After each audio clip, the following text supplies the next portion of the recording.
Welcome to the Healthy Heart Show, where we pull back the curtain on conventional medicine and dive into the root causes of cardiovascular health. If you are concerned about high cholesterol, high blood pressure, heart attacks, stroke, or atrial fibrillation, this is the place for you. We will provide natural heart information that will help you prevent, treat, and reverse any ailment, leaving pills and procedures out of the picture. Here are your guides to holistic heart health, board-certified cardiologist and Amazon best-selling author, Dr. Jack Wolfson, and natural heart doctor, naturopathic physician, Dr. Lauren Latanza.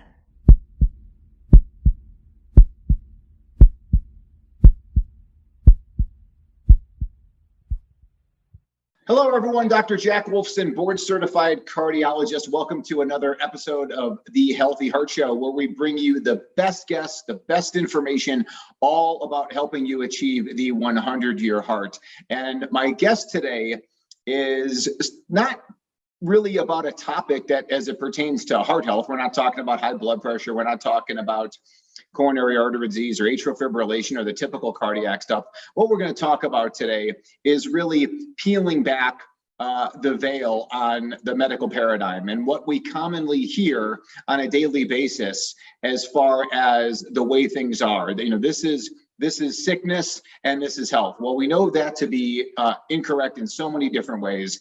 And one of the biggest topics that I have learned about over the years, as it pertains to, again, tearing down that medical model, shattering the medical paradigm, again, unveiling all of the inadequacies in modern medicine. The poster child there is polio. And when I heard about this book called The Moth and the Iron Lung by my guest today, Forrest Maready, I was very, very, very excited to read about the book and to get the book. And certainly I'm telling you all, get a copy of this book and you're going to learn why right now. I have Forrest Maready on the Healthy Heart Show. Welcome, Forrest. Hey, Dr. Wilson, thanks for having me. Looking forward to talking about this crazy topic. It's an interesting story that most people have never heard. Well, right. It's like whenever we talk about infectious disease, if we talk about the measles, mumps, rubella, if we talk about diphtheria, pertussis, tetanus, HPV, and then on to where we're at right now with Corona and COVID-19, and we talk about the whole vaccines will save us thing. And if we question that, everybody comes back and they say, "What about polio?" So what do you think about that, right? When it's like, what about polio? And then tell me why you wrote the book. Well, polio is obviously, it is the foundational myth on which nearly all allopathic medicine is built. It is a story that exists in people's minds in such a enormity. They've never challenged it. They would never think that maybe they were told something that either wasn't true or was an exaggeration of the truth, or flat out lied to. And what you'll start to see as you examine the polio story is all of these things happened. There was some things that were not told. There were some things that were fabricated or exaggerated, and then there were flat out lies about it. All of these things work together to build this fable that polio was a killer virus that, without any other impetus other than just a microbe traveling around the world, was paralyzing and killing children in mass. And then medicine came to the rescue with the help of science to invent a vaccine that was the only thing that could have possibly saved us from certain death. Now, I'm sort of playing the devil's advocate here and saying it in such a way that's ridiculous, but that is what is in the back of people's minds. They think of before vaccines, there were children dying in iron lungs. That's the picture, is children in these iron sarcophaguses. And vaccines saved us, and without vaccines, we would all be dead. And that's just not true. And that's not true. You can go back much further than the polio virus. and the polio epidemics of the 1900s. But the reality is, much of that story that vaccines saved us from death is just not true. Like, I wanted it to be true. I grew up believing in vaccines just like anyone, and I wanted it to be true. And the more I researched, the more I began to question.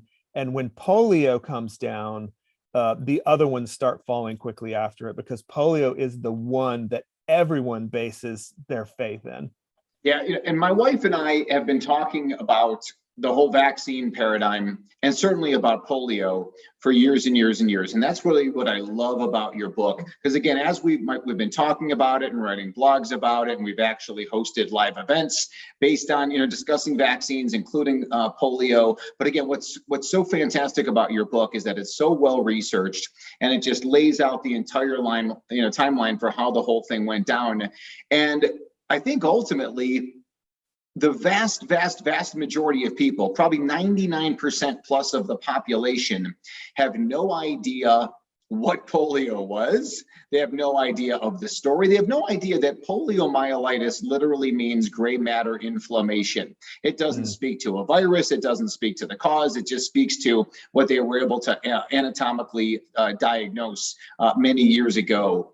And again, it's just like that little soundbite that people can retort, what about polio? And I would say to them, what about polio? What do you know? I'll throw it back in your face. What do you know about polio? And wouldn't you agree, most people have no clue what it was, how many people actually allegedly had polio, and what it was from? Yeah, I think one of the big discoveries I made while researching the book was understanding that polio, and as you called it, its full name, poliomyelitis, and then if you go back even further, it was poliomyelitis of the anterior horn, which is the front part of the spinal cord. It was a symptom. It was what they used to describe what was likely causing paralysis in someone.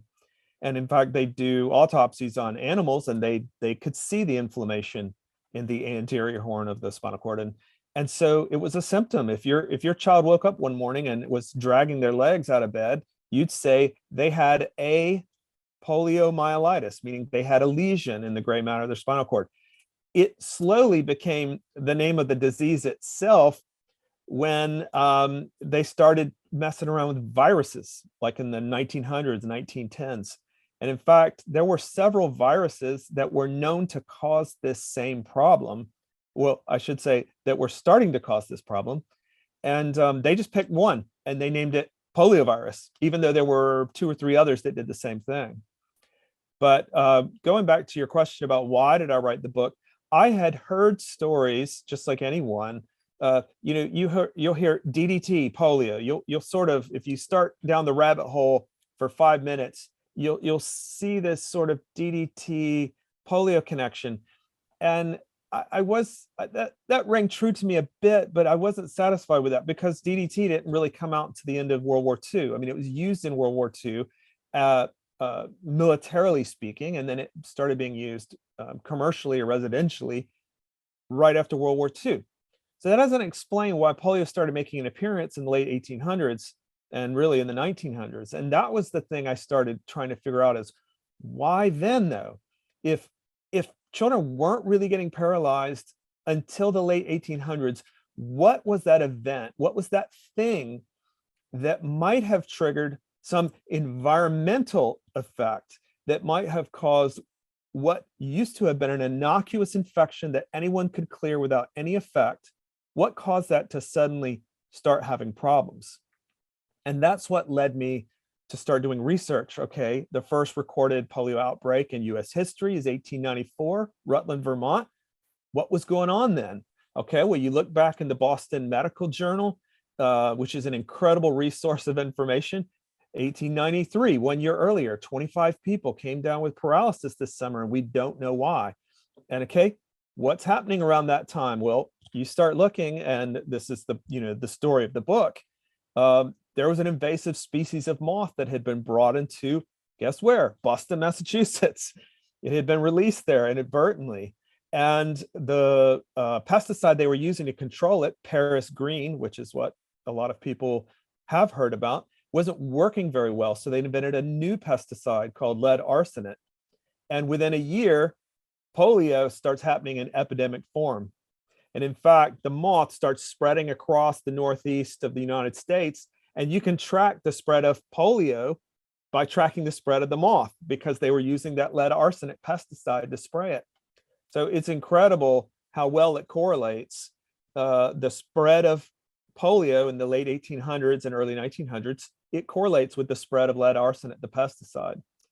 So that was really the sort of aha moment for me, when I had never heard that correlation done. I had heard DDT before, but it didn't explain the 1890s, the 1900s. Why did it suddenly start happening then? And when I saw the story of the moth, the gypsy moth, and how it completely destroyed Boston and New England, and how a new pesticide was invented at that time, that was the light bulb that was like, aha, I bet that's it. I bet that's why a formerly innocuous virus started paralyzing people. It's because they were wrecking their guts with pesticides, and they were spraying it everywhere. If you've seen pictures of it, you can look it up on Google. Just look up lead arsenate pesticide spraying 1900s, and you won't believe what they're doing. And I think your description of the story and all the research you did, that's the version that makes sense, because their other version really, I mean, they have no rationale why it happened. They have no rationale why there were subsequent, and I don't even want to say outbreaks, I mean, but there were just multiple cases, or in some situations, hundreds of cases of unexplained paralysis. And yet you talk about, it is a known fact that arsenic poisoning leads to these same constellation of symptoms, including paralysis, that lead arsenate poisoning leads to those same symptoms. DDT poisoning can lead to those symptoms. And again, once you start putting the timeline together, it just makes it so obvious that this is the most likely scenario. Yeah, there's two factors at play here. People always get hung up or confused on this, and I just want to make it clear. DDT and lead arsenate, these pesticides, can definitely cause symptoms that are akin to the paralysis of polio. Okay, they can do that. Now, people will say, no, they're slightly different, but back then they didn't know any better. If your legs were paralyzed, they called it polio. They didn't know how to differentiate between the effects of pesticide poisoning or a virus that's gotten into your nervous system. So yes, the pesticides can cause problems, and they definitely did. But the reality is, there were epidemics of paralysis that spread just like a disease vector normally would. They would have an outbreak and it would grow, and you can track it. So that right, I can understand why they thought, okay, a virus or something is causing this. But what was happening is, these people, this is what I'm fairly convinced of, is when your intestinal, like your mucosal immunity in your intestines, is completely destroyed by pesticide ingestion, these viruses, enteroviruses, which grow in your intestines, they can get into your spinal cord. They can get in there, and if you take one of these viruses and inject it into your nervous tissue, it will destroy it. I mean, these are very nasty viruses. You don't want them in your nervous tissue, and your immune system's really good at protecting it itself. But massive pesticide ingestion, and these kids were eating apples and grapes and fruits, and this is why it all happened in the summer. This is when they harvest these produce that were being sprayed so heavily. They're ingesting massive amounts of pesticide. Their gut health is being wrecked, and these enteroviruses can work their way into the spinal cord. So I just want to make sure people understand there are two problems with pesticide use. One is acute poisoning, and the other is it wrecks your gut health, and it creates a pathway for these viruses to possibly get into your spinal cord. But as you said, real quick, their answer for why did this start happening in the 1800s, 1900s, when you ask somebody about the coronavirus vaccine and you say, but it doesn't stop the spread. Why are they mandating it and having passports and all this other monkey business when it doesn't stop the spread? You know that haze that comes over people's face? Well, it's safer that way. Like they can't compute like a logical answer That's what happens when you ask anyone, even a scientific researcher, ask them, why did polio start spreading in the late 1800s and early 1900s? And they'll just say, I better sanitation. That's their answer. That's people weren't getting sick as much, and they didn't have the immunity built up. But that's a ridiculous premise, because polio was called infantile paralysis for 30 or 40 years because babies were getting it. That was the main target. So to suggest that better sanitation caused it because children were being exposed to the virus earlier and then got paralyzed later is just completely false, because it was called infantile paralysis because babies got it. It wasn't a later exposure that was the problem. So it's clear, if you do any amount of research with an open mind, you will see the scientists of the time, the doctors of the time, they all were saying, what is this? Why is this happening all of a sudden? We don't understand. This has never happened before. Why is it suddenly happening? I think listen, to go conspiracy on the situation too. It's also, listen, I mean, there's nuances in your book, and maybe you come right out and say it a little bit. But again, like just the cover up. Again, that if you're this pesticide maker and you sponsor the politicians, you pay for this, politicians, you don't blame it on pesticides. You will not accept that culpability. You'll only blame it on a virus. And therefore, the pharmaceutical companies are more than happy to eventually come up with a vaccine. And again, the idea here, I want people to question everything. We can, question the current pandemic narrative of what's going on, and we're going to go back and we're going to question what happened with polio, and we're going to question everything in between. Yeah, well, if I cover a little bit in the book, but the problems that arose from the application of lead arsenate, this pesticide that was being used to try and stop the gypsy moth, that led to the FDA, because there were so many complaints about poisoning and food poisoning and sickness that the government had to do something. And in I think it was late 1920s, 30s, somewhere around there, it wasn't called the FDA at the time. They had another name for it. It ended up becoming the FDA. But they started trying to address the problem because people were very angry. They knew something was wrong. And they would mandate that apples had to be washed off in such a way. And it was a useless technique to clean the apples, because the beauty of lead arsenate as a pesticide was you couldn't wash it off. That's why they liked it. It's because the rain wouldn't wash it off. You only had to apply it once. So they thought a bath of water would clean the fruit, and never mind the pesticide had already been absorbed into the skin. It was in the fruit itself. But to go back to what your point is, that's the first indication, if you go back through scientific archives, where you see government working in tandem with an industry to work in their favor. And what I mean by that is there were clearly scientists who were complaining that this pesticide is not safe for children to eat. We have to do something about it. And government, through the FDA, hired their own scientists. They had a bought and paid for scientist out of, I think it was the University of Mississippi or somewhere, who would he would say whatever they wanted him to say. Every study he did. Was that the great uncle of Anthony Fauci? Probably. He started a trend in, hey, 9 out of 10 scientists agree with whatever you pay them to study and want and to come up with. So he was one of the first I've been able to find where clearly he was in their pocket and he would say whatever they wanted him to say. So it's been going on for probably before that, but it's really clear that the FDA was in cahoots with the apple industry, with the food growing industry. And, it was a revolving door, just like it is now. So you're president of this, then you become president of the FDA, and then back and forth. So they all scratched each other's backs and they hit all the problems with the pesticides. Fortunately, eventually lead arsenate grew out of disfavor because everyone figured out it was horrible. It was legitimately horrible. Right, if we can look back and say, listen, everybody knows lead is bad, and lead's been banned from paint and toys and all these different places where lead, can you imagine they were just spraying it all over the food, and lead it's banned because it's so toxic, Yeah, especially well, toxic to children. We know that now, and should have known it back then a little more. yeah, you can. I mean, you can go in the eastern United States.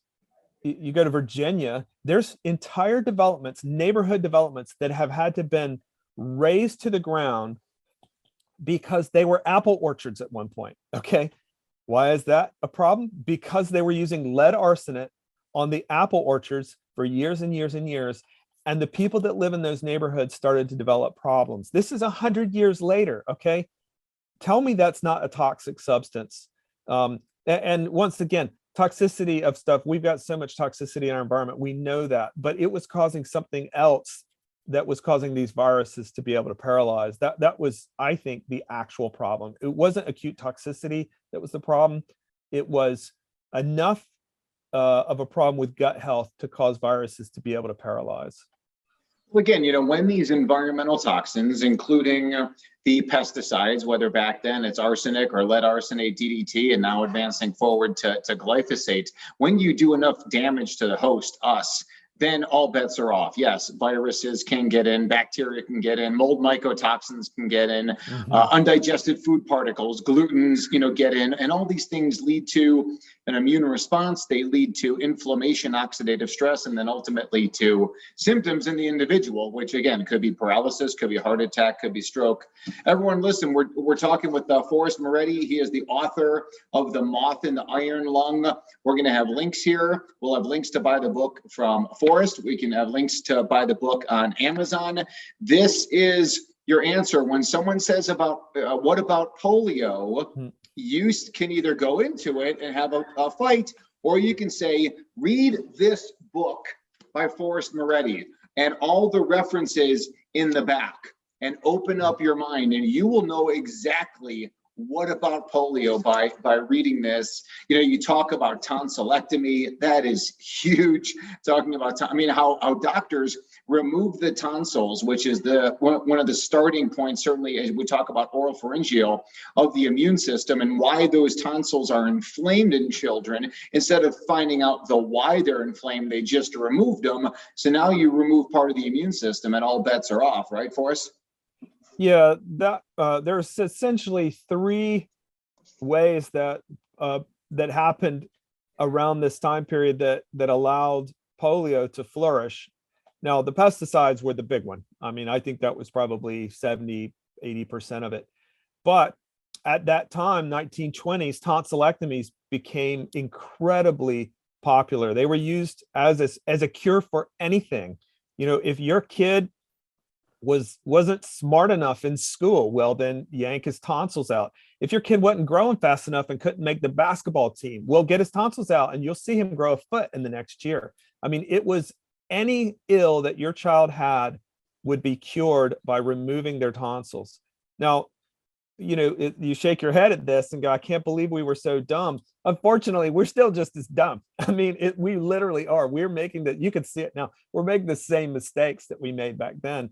But tonsillectomies, when you cut someone's tonsils out, you're essentially exposing a direct pathway to neurons, and particularly the bulb or the brainstem.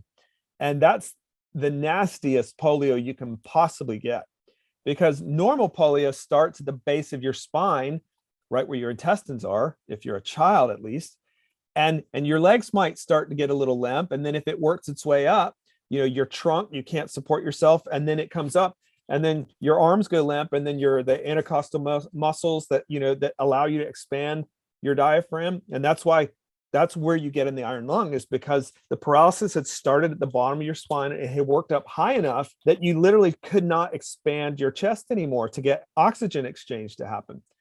Thus the iron lung. Now, sometimes the polio would keep going up into your brainstem, and that was a very bad thing. Tonsillectomies created what they call bulbar polio, which is you essentially get polio, a virus. This isn't a pesticide problem, mind you. This is a viral problem. If you were harboring a virus in your tonsils or your throat, and you do surgery there, the virus could get straight into your brainstem, and it was it could be death within 24 hours. I mean, it was so catastrophic. They couldn't understand, why are these kids dying after their tonsillectomies? We have no idea. Why are they getting polio? And now we know. And then the third one, real quick, is what they call provocation polio, which is where you get an injection, and the injection itself pushes a virus that's on your skin into the nervous tissue, and then it can spread from there. Once again, fairly rare, but it was enough to shut down the initial one of the initial rollouts of the polio vaccine. It was associated in some cases with provocation polio, although in that case it was live polio in the vaccine itself. Provocation polio is certainly an interesting one, and I will accept your thoughts and research regarding, is it kind of pushing a virus into that area? But again, like anytime you inject a toxin into the body, and all those vaccines, again, contain, whether it was toxic metals, it was antibiotics, it was other additives and diluents and immunomodulators and stimulators, and you inject that into someone, and now you get a response. And in some of those people, I've seen many of those people over the years that have a limp arm, or again, they don't have good use of their left arm, for example. Mm-hmm. And it's kind of shriveled up, and they carry the diagnosis of polio. They had polio as a child, and I said, "Tell me the story." And they, invariably they would start telling me some story that, again, they don't really remember it. They were young. And what do I do, Forrest? I roll up their sleeve and I show them the scar from the smallpox vaccine, right. And I show them, and I tell them they did the smallpox shot, and then they simultaneously gave you the DPT shot, which of course you don't need either. So they gave you both of those. And now you had tremendous inflammation in the arm. The arm, because of that neuritis, that nerve inflammation, was therefore painful. It was may have caused muscular weakness. And then, as you know, and you talk about this, is that when that happened, they don't have good physical therapists. They don't have good technology back in the day. They just isolated the arm to prevent it maybe from spreading, as you also talk about, to causing bony damage and contractures. So now they put this thing into some kind of cast or sling, and now the child can't use the arm for months at a time. And of course, it becomes weak and limp and game, and it never recovers function, all because of, like what you just said, provocation polio. Yeah, one of the things, if you study medical history, which is sort of my focus, and particularly probably from 1800 on, there are two big problems that allopathic medicine has created. One is medicinal metals. This is early on, using mercury as a medicine.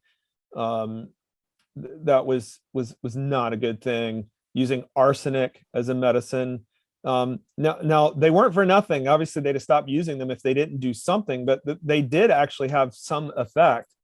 But they're toxic, and if you look at the incidence of disease that starts to go down in the 1800s, late 1800s, and come down, and then a vaccine or two, even though all diseases are starting to slope down, most of that can be attributed to they stopped giving children metals as medicine.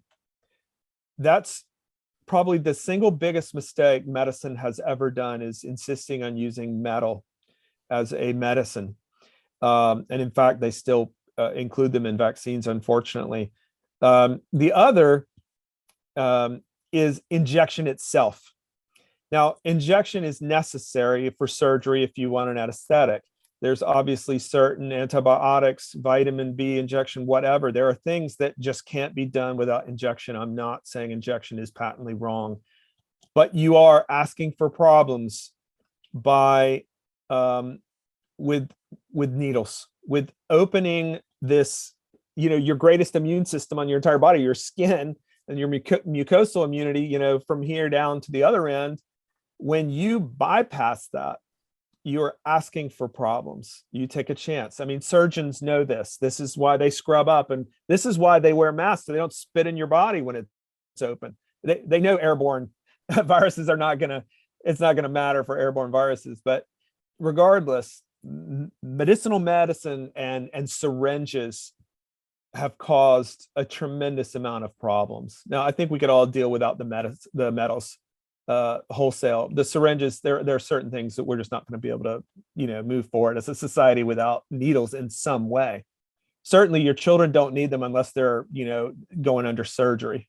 Yeah, well, I certainly agree with that 100%. The Healthy Heart Show will be right back after we take this quick break to hear from our sponsor. Would you like to drink great tasting coffee that's also good for your heart health? Cardiology Coffee is your answer. This 5-star rated coffee is delicious. It's a gourmet coffee that begins with whole organic beans, hand-selected and carefully roasted. It's tested and certified to be free of pesticides, mold, and other toxins. Cardiology Coffee is great for your heart, and you're going to love how it tastes. Order now online at cardiologycoffee.com. Now back to the Healthy Heart Show. Forrest, as we talk about this stuff and as we really kind of just look at the last couple hundred years of medicine, if you will, I don't know if that's a good thing or a bad thing for you as a medical researcher and author, because it's a good thing in the sense that you are literally uncovering probably dozens and dozens and dozens of topics you could write about. You could write a book on tonsillectomy and everything around that. And you could write a book on cholecystectomy or ear tubes, right? I mean, it's like it's never ending. So yes, you'll have a plethora of books you can write, and I hope you do, because I hope you continue, because this is absolutely fantastic. I know you told me you've got some other books in the pipeline. I can't wait for those, because this is just so readable. It is the answer. When someone says, "What about polio?" you say, read the book. If you still know how to read, if you still read books, sir or ma'am, The Moth and the Iron Lung is the book you're going to read. But again, like on a bad note, it's like it must be like flooding your brain of like all the different things you could be writing about.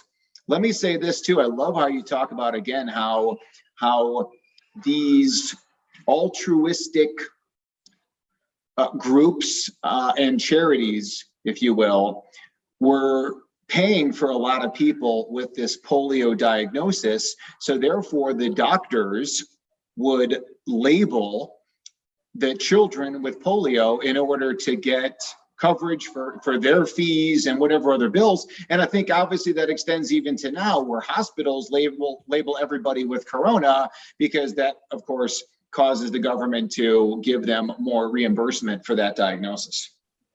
Yeah, there are a lot of parallels between the polio story and what's happening now. That's a big one, is this incentivization to be diagnosed with polio. The tendency is to always think of there's an evil pharmaceutical, mustache twisting, sinister, Dr. Evil sitting around trying to get more people diagnosed with coronavirus. And that may be true. I'm not going to dispute that.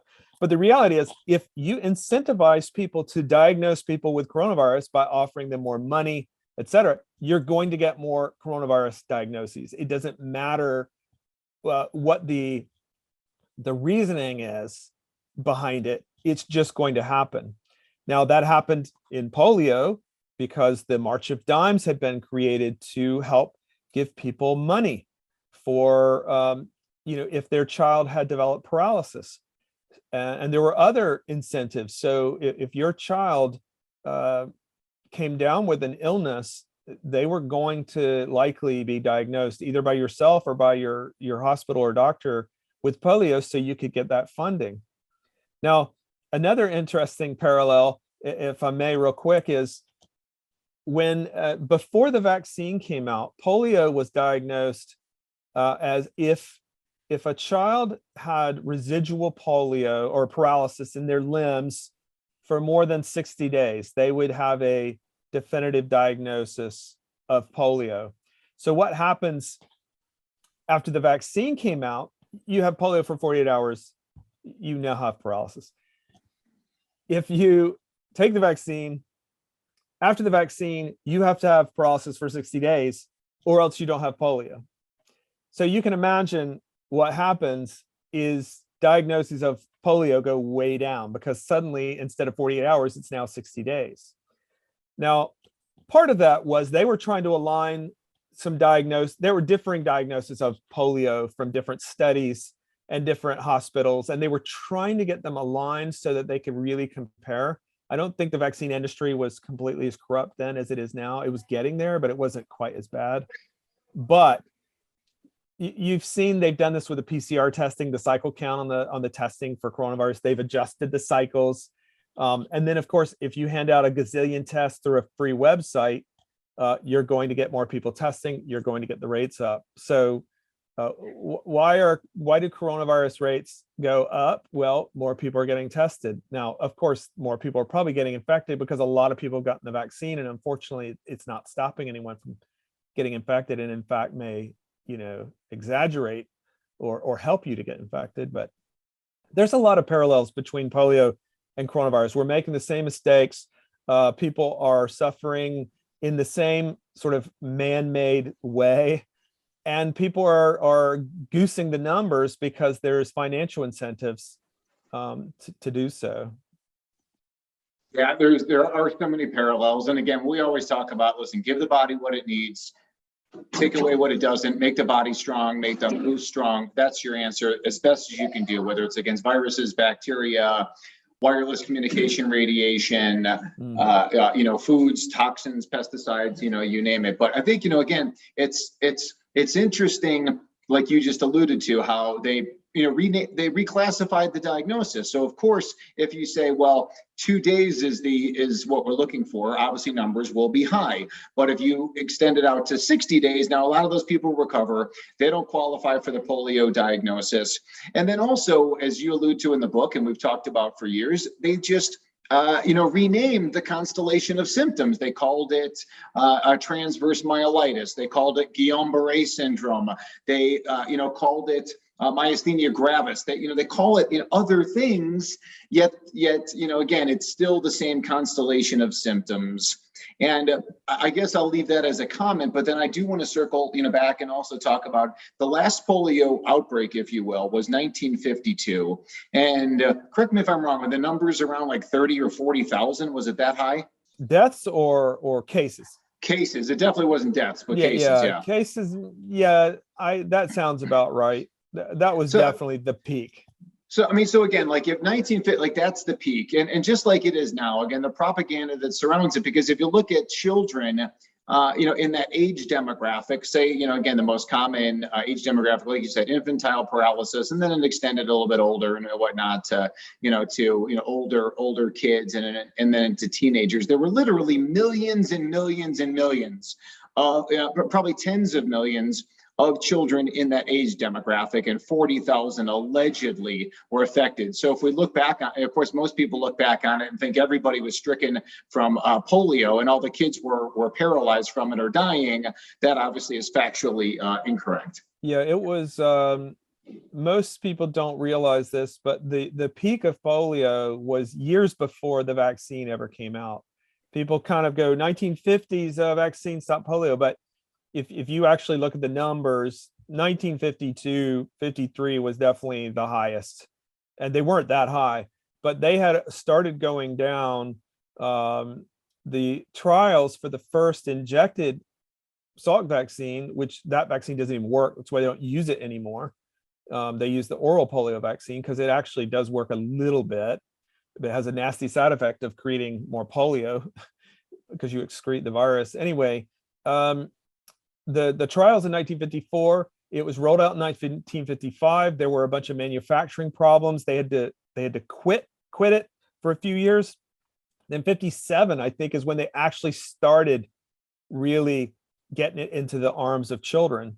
Now, if you follow polio incidence rate, you'll know it had already almost flatlined back down to nothing by then. Why was that? Well, DDT had completely, within 6 or 7 years after the end of World War II, people had figured out, hey, we don't want to be spraying this anymore. I'm sure you've seen the videos of them spraying DDT on children swimming in pools. They sprayed it on their lunch at a picnic table. I want you to say that one more time. They sprayed it on the kids' lunch and in their lunchbox, right? Yeah, they directly. I mean, this wasn't a careful application. It was thought to be completely safe. So yeah, there you can find, my father has memories of, running behind the DD truck growing up, that was like a fun thing to do. It was thought as so innocuous that if the DDT truck comes down your street, every kid would run through the smoke. Like, isn't this a fun thing to do? But yeah, directly applied to food as like, why not? Maybe your food's got virus on it. Let's just apply it to that. They infused it in wallpaper, and Sherwin-Williams would run ads with the you better get this wallpaper for your children's nursery because you want them safe from polio. So the comedy of errors is really tragic. Just like today, I mean, these people taking vaccines that are encouraging more variant spread. They're wrecking their immune system, and not to mention all the side effects in the process. And they think they're helping themselves and others with it. It's just, you would cry if it weren't so tragic. We are creating a new office for Natural Heart Doctor, and we are, again, doing it as eco-friendly as possible. And now when you look to do the painting, you are looking for a non-VOC paint. And Sherwin-Williams, of course, has jumped onto the bandwagon of trying to create these safer paints after poisoning us for so many years. We decided, and although they are a cheaper option than the one we chose a product called AFM Safe Coat from a different company. So our product is more expensive, but I think the final nail in the coffin of me saying I'm going to pay more for a company that does it right is when I'm reading your book and you're talking about Sherwin-Williams putting DDT in the paint, the wallpaper. I'm like, I'm never, ever going to support that company. And certainly we believe in voting with our pocketbook, talking with our pocketbook, supporting people who are doing things right. And that's why we certainly support the work of the author and medical researcher on our show right now, Forrest Maready. The book is called The Moth and the Iron Lung. And again, we've talked so much. I appreciate all your time, Forrest. Sure. As much as I don't like, dwelling on the negative and stuff like that, and I want to keep positive. Your book on Amazon has 431 reviews. Well over 90% are 5 out of 5 stars. But again, just to get in to the 1-star reviews, like just an anti-vaxxer. He has no scientific background, no experience or degree in medical, which is, and I'm not going to, certainly you've got, we can talk about scientific background if we want, experience if we want, but the medical degree is the problem. It's the medical, those with the medical degrees and the PhDs from the big universities, they're the ones that'll never talk about this stuff. Yeah, it's really, I've said this a million times, but think about what you and I have at our fingertips. We have the entire corpus of human knowledge ever accumulated at our fingertips. And people want to insinuate that somehow that's a negative thing for learning, for advancing the cause of humanity. Can you imagine the intellectual greats of history over the last 2,000 years having access to what we have access to? They couldn't fathom the amount of information that we can consume. Yet somehow people want to insinuate that you learn less from that you're going to know less than if you went through the gatekeepers at Hogwarts. And thankfully, there are doctors like you who can do both. You can take your Hogwarts and you can take the internet and Google and whatever, and you can incorporate them and you come out better than anyone. But the doctors that are well-trained and do what they're told, they're probably considered the best doctors because they do standard of care and never deviate from it one iota. Unfortunately, they're probably the heart of the allopathic problem, which is they do what they're told and they never question. They do very well on standardized testing. They do great at memorizing things.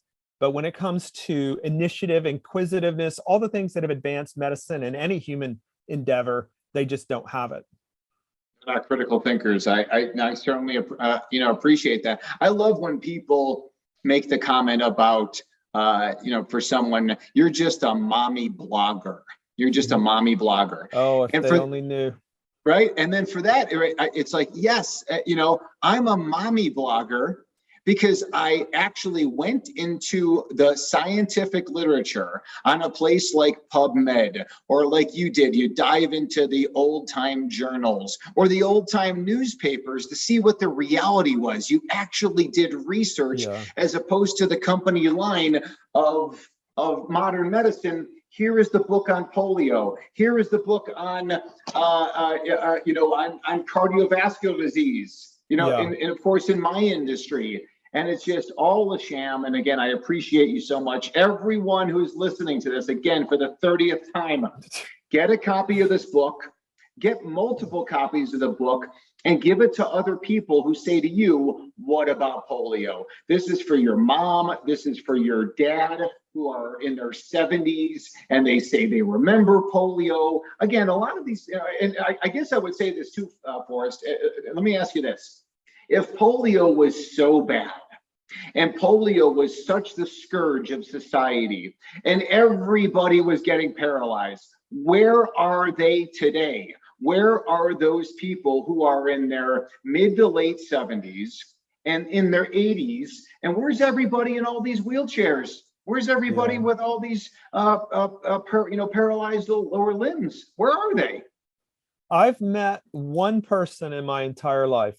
And I look, believe me, having studied polio very extensively, I look for them. I met one person at a restaurant. It was during the summer. They had a withered leg. And me being the bull in the china shop that I am, I just went up to him and said, hey, I'm a polio researcher, and I just got to ask you, what's your story? And they were happy to talk about it. And they told me what had happened. It was probably a shot of penicillin is what did it. Again, they jammed this big, you said, they jammed this big giant. And listen, I don't mean to insult the people who are out there that have had relatives that were paralyzed or had some kind of damage. Yeah. I'm not insulting, those people. Unfortunately, they were poisoned. But the problem is, it wasn't certainly because of a virus. There were all these other confounding factors. Exactly. You don't, Aunt Sally had polio. You don't know. The doctors then didn't know. All they could do was check the white blood cell count from a spinal tap. If it was elevated, you have polio. It was a meaningless diagnostic criteria back then. So whatever your Aunt Sally had, they have no idea. Whatever it was, we can guarantee it was man-made. It was not a natural phenomenon. It had some help from some of our brightest and most astute scientists. Yeah. But I will say this: if any of your listeners, they hear the term anti-vaxxer and all this, and people try to insinuate that it's a slur, I take it proudly. I am acutely anti-vaccine. I would ban them all if I could. I didn't start that way. I've eventually come to that conclusion after a lot of research. But polio, if there's any vaccine on the entire world of vaccines that you can safely skip, for me, I'm not giving medical advice, that would be the one. That's the one out of everything. If I could safely skip one, for me, that's polio. Paralysis from polio is the thing I have zero fear of. I don't want my kid to get diphtheria. That's horrible. You don't want him to get that. You don't want him to get pertussis, whooping cough. You don't want him to get these things. Of course, they're not terrible. Polio, forget it. That is a completely useless vaccine, in my opinion. Apologies to the non-anti-vaxxers out there. Well, I mean, listen, it's kind of funny, right? You take that tact of, okay, well, I'm not anti anything. I'm pro natural health without injecting poisons and chemicals into our children. I would agree with you. Obviously, I would abolish the entire industry. It's an absolute fraud. It's just led to millions suffering and early disease and complications. Listen, we know that men, when you talk about, about getting, these, whatever these things are, men who have a history of measles and mumps have a 29% lower heart attack risk. That's from the journal Atherosclerosis from 2015. 29% lower risk of heart attack. That's huge from something that is a benign childhood illness. And again, but it just goes to show you, once you dive into this, once you really do the research, you'll see that all these things were propaganda. All these things were typically benign passages of normal, like, children are supposed to get chickenpox. They're supposed to be exposed to measles and mumps and rubella and diphtheria and tetanus.